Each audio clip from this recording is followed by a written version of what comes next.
বিপিএলের ফ্র্যাঞ্চাইজির পরিবর্তন তো নিত্যদিনের ঘটনা। তবে বিপিএল 2025 আসরেও তা কেন হবে না?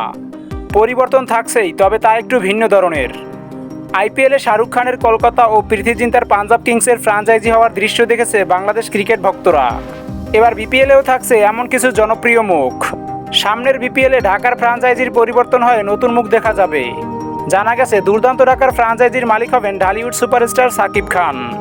বিপিএলের ফ্র্যাঞ্চাইজির পরিবর্তন নিত্যদিনের ঘটনা হলেও বাংলাদেশের বর্তমান পরিবর্তিত পরিস্থিতির কারণে বেশ কয়েকটি দলের মালিকানার পরিবর্তন হতে পারে। 2025 বিপিএল আসরে ফ্র্যাঞ্চাইজির মালিকানা পরিবর্তনের পাশাপাশি পরিবর্তন দেখা যাবে আরও কিছু বিষয়ের, যা বিপিএলকে করবে অতি ঝাঁকজমকপূর্ণ।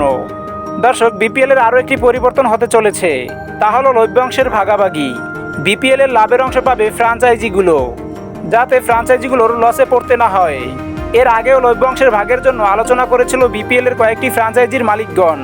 তাই বিপিএল 2025 আসরের আগেই ফরচুন বরিশালের মালিক লভ্যাংশের 30% চেয়েছেন। বিপিএল 2025-এ এছাড়াও থাকবে খেলোয়াড় ড্রাফটের বেশ কিছু নিয়মের পরিবর্তন। দুর্দান্ত ঢাকার মালিক হতে যাচ্ছে সুপারস্টার সাকিব খান। তাই আইপিএলের শাহরুখ ও প্রীতি জিন্তার মতো বিপিএলেও একজন সুপারস্টার পাচ্ছে বাংলাদেশের সকল ক্রিকেট ভক্তরা। তাই 2025 বিপিএল হতে পারে আইপিএলের মতোই ঝাঁকজমকপূর্ণ।